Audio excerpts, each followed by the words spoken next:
This is Earl Nightingale with the first issue of Direct Line. The purpose of this new program is to explore ideas, the best ideas from the past and present as they pertain to you and me and the mystery of our lives. Ideas about people, why they do the things they do, and why they don't do some of the things they could do. Why they live the way they do, believe the way they do, work and play the way they do. Our most distinguished and eloquent researchers in the field of psychology and psychiatry tell us that our affluent society has not brought us happiness and joy. On the contrary, people in the highly developed, wealthy nations of the world seem to be suffering from a malaise made up of boredom, apathy, and general depression. We know that people are at their best, that is, they seem to be happiest and most energetic, when they're striving toward the fulfillment of what seems to them to be good and worthy ideas. Isn't that true? People move mountains and dance and sing far into the night when they're swept up by a great idea. There's something about the human creature that makes him godlike when he's moved by a great idea, and apathetic, bored, and depressed when he's not. Wherever you find boredom, you'll find the absence of a good idea, in a child or an adult. People are depressed and bored when they know deep down in the very fibers of their being that the life they're living is not what it could be, not what it ought to be. We suffer from an all-pervading feeling of guilt when we're living below our true capacities in our work and in our play. And it's beginning to dawn upon the people everywhere that we've been chasing a mistaken concept of what success is all about. We've confused means with ends. We'll find success, each of us in his own way, when we find ourselves, and when we do, all things that we want and need will be added to our lives. The journey of self-discovery, the journey into meaning, is the most exciting on earth and the most rewarding. When we're gripped by a good idea, a succession of good ideas really, because one leads to another, we're at our best, our happiest. We may not know that we're happy, but we are, and our lives are characterized by a feeling of worth, of purpose. Ideas bring the fresh, clean air of renewal into our lives, into our home lives, into our business lives. The real fun of life is in continually bridging the gap which lies between where we are and where we want to be, and from what we are to what we wish to become. There are three main departments of living with which we should concern ourselves and in which we should succeed. They are, number one, our family lives. Number two, the way we spend our days, on the job and off. And number three, our income. The purpose of this program is to help us find more meaning, more real success in each of these vital departments. First, just a word about listening. You know, when we listen, and especially to information that involves us personally, our minds only pay attention to what we're hearing until something we hear triggers an idea in our minds. Now, at that instant, our minds tune out and concentrate on the new thought. It's like lifting the tone arm on a record player. We no longer hear anything, but the record keeps turning. Now, when you hear something in direct line that sparks an idea, you tune me out for whatever time you devote to the idea. You'll do this repeatedly. The next time you listen, you'll tune out at different times. Because of the way we listen, and because our attention will dart from what we're hearing to what we're thinking about, it's necessary to hear a spoken message several times just to hear it for the first time. And even weeks, months, or years later, it will spark new ideas. So if it's convenient, stop the player whenever you want to think about something you hear. Perhaps you want to make a note of what you've heard, or think about it for some time. Then, when you're ready to resume, start the player again, and so on. If you're driving your car, or if the whole family's listening, that might not be practicable. But even with stops and starts, repeated listening is necessary to make what you hear a part of your way of thinking and doing things.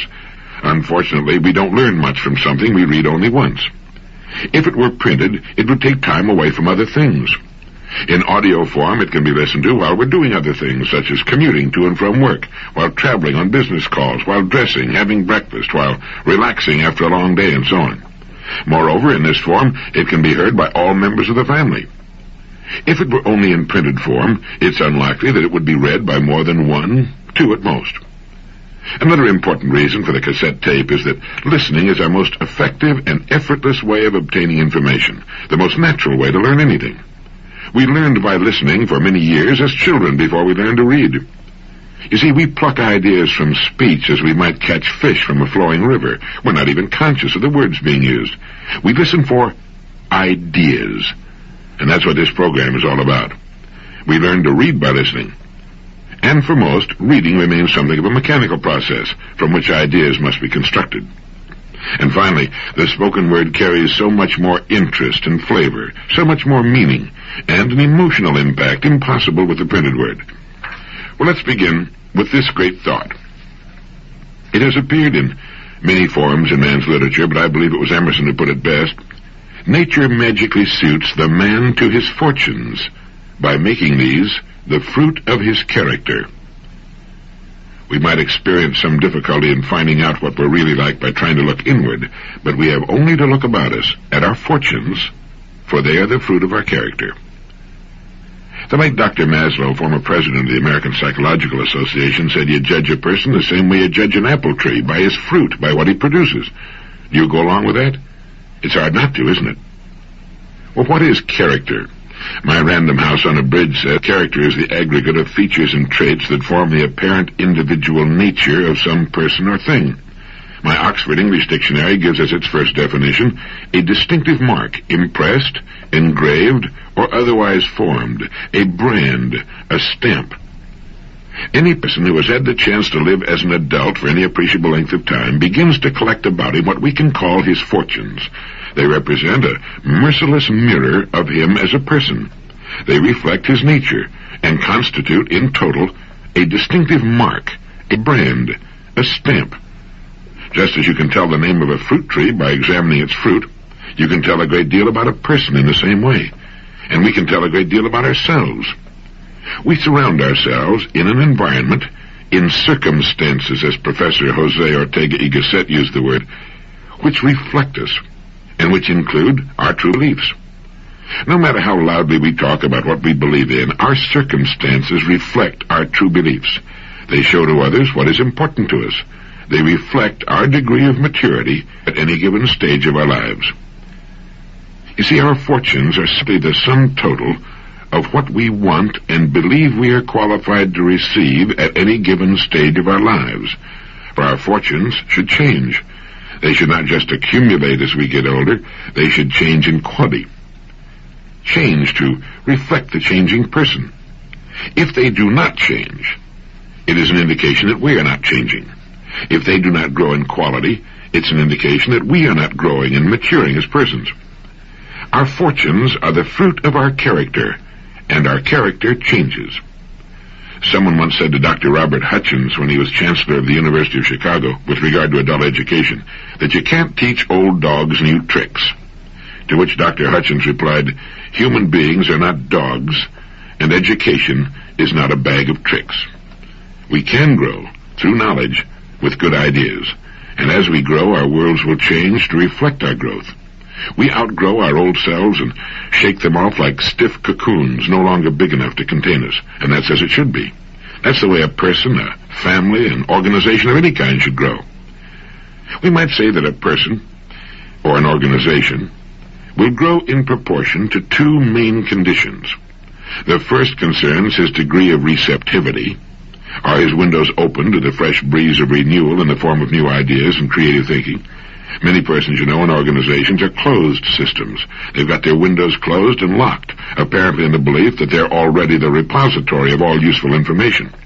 We can all name such persons and such organizations, some quite large, but shrinking. The one thing that always typifies a closed system is that it ultimately begins to shrink, and it will eventually die if it stays closed long enough.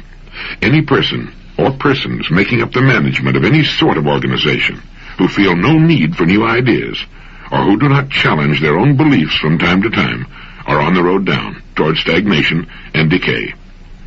And the second condition governing a person's or organization's growth will be determined by the source or sources of ideas. Now, if our ideas come to us only from those by whom we're habitually surrounded, those who live much as we do, we'll tend to do little more than reiterate and fortify the ideas we already live by. That's also true in an organizational sense. A person can be said to be an organization, indeed a highly complex organization. Like any other sort of organization, the overall success will be determined by the quality of management. Just as the success of any business or other organization depends for its success or failure upon its management, so does the success or failure of a person depend upon the way he manages himself. We're all units of production. We produce things and words and attitudes which reflect our management, and the quality of our product, our total product, will be determined by the quality of our own self-management. Now, we can determine the quality of our overall product by simply assessing what we're being paid for it. It's true for a person, or for a business firm, or any sort of organization. And we might say the quality of our management will be determined by the quality of our ideas. The main ideas of our lives are the main roads on which we travel. So where do we get most of our ideas? When you ask about the extent of a person's education, you must ask, who were his teachers? We need to ask ourselves the same question. We can change, we can grow, and as we change and grow, our fortunes will reflect that change and growth. That our character is the architect of our fortunes is an interesting idea, isn't it? It's so interesting that it could bring about a significant change in our way of living. It could modify or completely change our goals in life. It gives us a way of assessing the quality and the importance of the product we're producing in each of our important divisions. Let's say a company has 3 divisions. 2 are doing well, 1 is losing money. Now, the one that's losing money, provided it's been losing money for some time, would seem to indicate that it has poor management, or else it produces a product or service without sufficient demand on the part of those it would serve.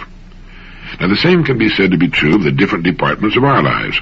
Quite often a person will be great in one department and poor in another. Great on the job and making a living perhaps, but poor at home, or great at home and poor on the job. I think we can safely say that every relatively normal person wants to succeed in each of the 3 main departments of living. In his family life, in the way he spends his days, that is, the work he's chosen and the way he chooses to spend his free time. It's surprising, how many people tend to forget that they chose their work of their own free will, just as they chose their spouses of their own free will, and the main direction of their lives of their own free will. And we all want to succeed in the income department. That is, we want an income sufficient to fulfill our wants, not just our needs, but our wants as well. Now, we control our rewards in each of these departments. If we've been adults for any real length of time, and if we've achieved any real maturity, we must admit to ourselves that our rewards in each department are commensurate with our management, with our success in interacting with those upon whom our success depends. Now, that's an idea we will accept or reject, depending upon whether our windows are open or closed. I mentioned earlier that we often confuse means with ends.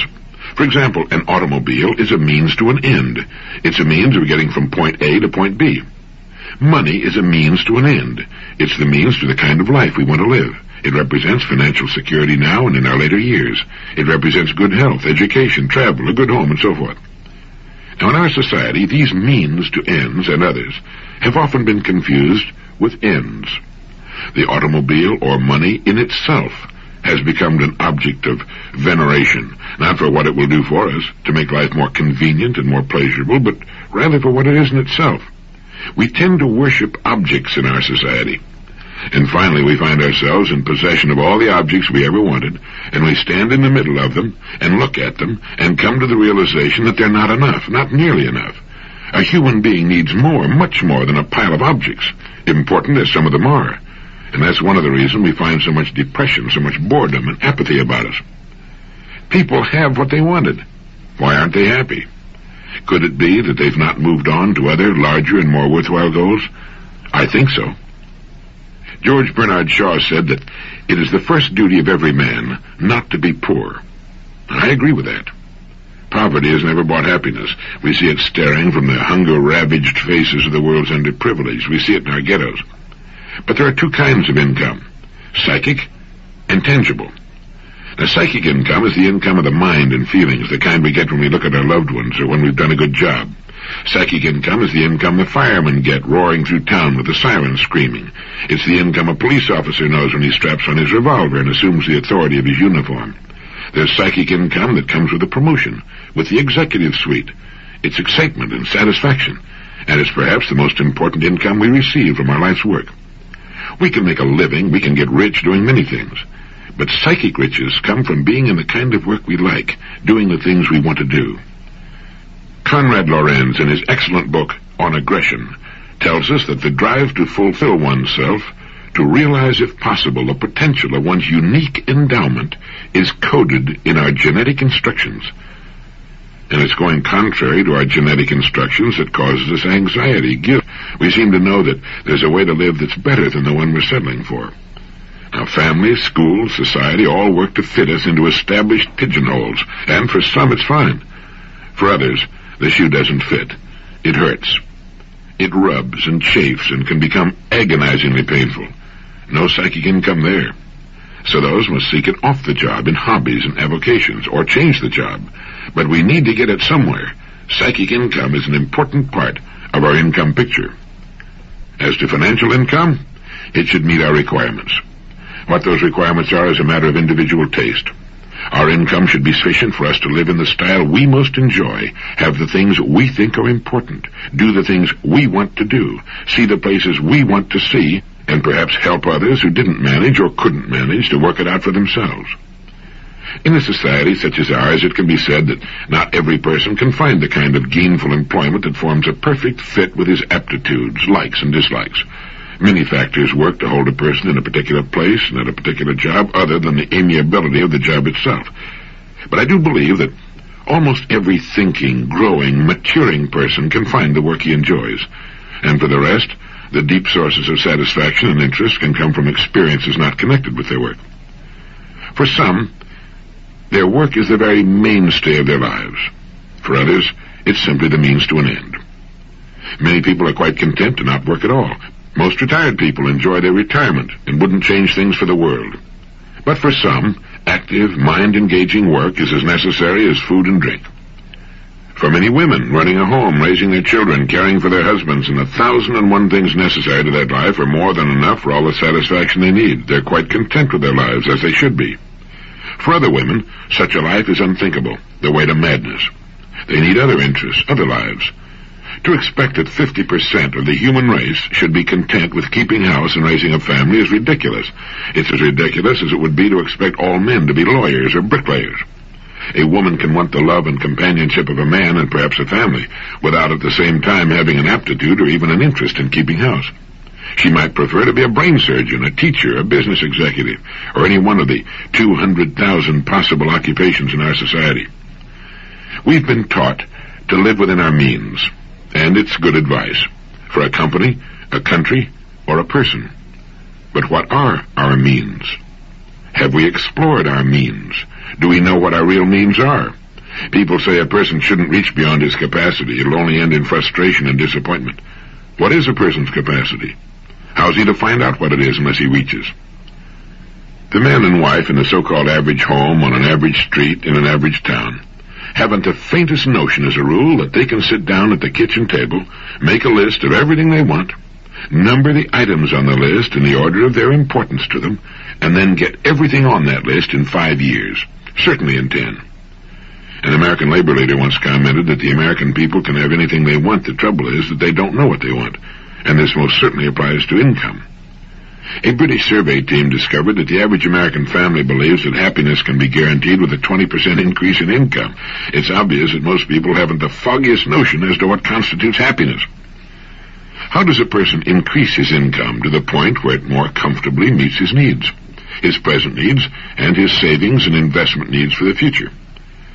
A good first step is to realize that everything we want, other people have, and will give us if we earn it.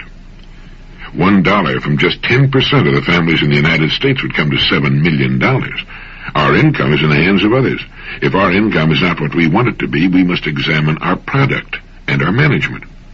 We have failed to qualify for it, or have lacked the courage and ideas to go after it. Thoreau said, "We have only to move confidently in the direction of our dreams to meet with a success unexpected in common hours." Interesting idea, isn't it? There's an exciting, renewing idea. We have only to move confidently in the direction of our dreams to meet with a success unexpected in common hours. The direction of our dreams is often nothing more than our genetic instructions, than our subconscious, our natural propensities, whatever we want to call it, trying to point us in the right direction. The minute we begin to move in the direction that's right for us, things start going our way. We begin to get lucky, as they say. So we need to ask ourselves, am I moving in the direction of my dreams? Or am I playing lockstep with millions of other people because of some stereotyped idea I picked up from people who don't know any more than I do, maybe less? People who perhaps have not proved in their own lives that they're experts when it comes to living successfully. Eric Hoffer put it pretty well when he said, we're taught not to waste time and raised to waste our lives. Something to think about. So a person, standing back and assessing the three main departments of his life, and understanding that his fortunes are the fruit of his character, gets a pretty good look at himself as manager of himself and whatever else he manages. I think, too, that it's a good idea to reassess our priorities from time to time. What is really important and what isn't? The mature person has this question pretty well straight in his mind. His goals, his needs are his own. They do not necessarily mirror those of the majority of other people. I think we'd be safe to say that with the mature person, his goals and what he considers to be important in his life will not be those held by the majority. The fact that he has goals sets him apart. Recent research into the modern plague of cardiovascular disease, with millions dying of heart disease years before they should, has turned up convincing evidence that we're bringing heart disease upon ourselves because of our lifestyle, our penchant for speed simply for speed's sake, by our impatience at delay, by our headlong rush toward what? Where? Where are we going? What's the hurry? The maturing person agrees with the great Swiss psychologist and psychiatrist Carl Jung, who said, the supreme goal of man is to fulfill himself as a creative, unique individual according to his own innate potentialities and within the limits of reality. And we can do that without a headlong, frenetic charge. You know, when we study golf under a good instructor, we're amazed to learn that an easy, slow, rhythmical swing gets the best results in direction and distance. As my good friend Julius Boros says, swing easy, but hit hard. It's the same in tennis, any sport. It's balance, it's rhythm. My good friend Herb True dropped in the office the other day and said, you know, we Catholics are on the birth control bandwagon too. It's just that we're in the rhythm section. It's good to remember, where our businesses are concerned, where our lives are concerned, it's quality and balance. It's living in balance that counts, that gets the best results, always. We'll live longer and in better health, do better, and enjoy it more. Unless we're doing piecework, it isn't the time we put in, it's the ideas we get and put to work. Everything we see about us that's man-made was once an idea in the mind of one person. Our ideas can be just as good. It takes maturity to realize that, as a rule, happiness and contentment do not come when we reach our goals. We're amazed to find that we were happier, more contented when we were striving toward them. I remember reading a comment by a New York University professor that went something to the effect that while dissatisfaction may be uncomfortable, the real disasters in life occur when we get what we want. He was referring to some of the larger goals of society, but the same thing often applies to us as persons. When we stop striving toward something new, something we find worthwhile and interesting, we begin to die. It's believed that's why teachers, scientists, writers, philosophers, farmers, and others who constantly have something new to look forward to tend to live such long, healthy lives. The teacher has a new class every year. The scientist is always working on a new, tough problem. The writer has a new book or article to do. The philosopher is forever uncovering new, interesting information, fresh ideas. And the farmer has the renewal of new crops and animals about him, a new season to work toward. Many others fit into the same category. Those who do not tend to live shorter lives. With no new place to go, they simply stop sooner. A generalization, of course, but it tends to work out. Incidentally, heart attacks, contrary to popular opinion, are not common among leaders in business and industry, in government and education. The leaders usually enjoy excellent health and have learned to live in balance. It's the people in the levels below the top who permit themselves to be skimmed off years before their time. It's been said that a heart attack is nature's way of telling us to slow down or change our habits, or both. It's a rude lesson, often fatal, but that's nature's way. How did Huxley put it? He compared living to playing a game of chess with an invisible opponent who's always strictly fair and just, but who never overlooks a mistake. If we play ill, he said, we are checkmated, without haste, but without remorse. And to those who play well, they're rewarded with the overflowing generosity with which the strong delight in strength. Living in balance, in anything, is the way to play the game well. How did James Allen put it? A calm, strong life is like a shade-giving tree in a thirsty land, a sheltering rock in a storm. You know, it's only when we're calm and at peace with ourselves that the good ideas tend to come. I think that's why we so often get our best ideas early in the morning or while doing something that's totally routine, such as shaving, showering, driving the car, or walking alone. Most people do not do much creative thinking, you know. In fact, they've been put down so many times as youngsters they learn to distrust their own ideas, doubt their own ability to get worthwhile ideas. Our mind, and no one knows what the mind is, incidentally, or even where it is. The ancient Greeks thought for a while it was located in the liver. Our mind comes as standard equipment at birth. But since the demands put upon it are relatively small and it's not required to come up with new ideas, it soon falls into disuse. As with anything else, what we don't use, we tend to lose. And so it's easy to forget or never learn that we own free and clear the most amazing agency ever to appear on Earth, the human mind, all of it, whatever it is, subconscious and conscious, seeming to draw as it does on the mysterious stuff of the universe, past and present. You know, there's a system for creative thinking. Perhaps you're familiar with it. First, you define the problem. Put it on paper. Quite often, just defining it leads to a solution. The next step is to begin gathering data with regard to the idea. We need to find out all we can about the possible ways in which such an idea might be solved. We need to read about it, talk to people who've had similar problems, find out all we can about it. Next, we need to write down possible solutions. Think about possible solutions. Turn the problem every way but loose. Worry it like a puppy with a slipper. If it has to do with a product, can it be made larger, smaller, a different shape or color, simpler? You know, it's generally believed that in order to produce a product of excellent quality, it must cost more. The old dichotomy still hangs on the idea that if something is inexpensive, it must not be of the highest quality. Well, that's ridiculous. It can be inexpensive and still be of excellent quality. Think in terms of simplification. Can the superfluous be taken away? Sometimes a superior product must cost more because of the quality of its components and manufacture, but not necessarily. Since World War II, we've seen some excellent products turned out at very reasonable cost. After you've thought about it until you begin to dream about it and talk to yourself about it, then forget it. Let it slip down into the great cooker of your subconscious mind, where the archetypes of your racial memory and your genetic wizardry and 10 million ancestors can all work on it and hold it up against 1,000 solutions. The mind is like a supercomputer. It'll work on a problem while we're doing other things. Let it cook as long as it needs to, and then, one bright morning, if you're like I am, it'll usually wake you up at about 4 in the morning. The answer will pop into your mind as clear and simple and perfect as anything you ever saw in your life. You then yell Eureka, leap out of bed, and write the answer down on a piece of paper as fast as you can. If you don't, the idea can slip away as quietly and mysteriously as it came, and you can spend the next 20 years trying to recall it. The next step is to put the solution to work and stay with it to completion.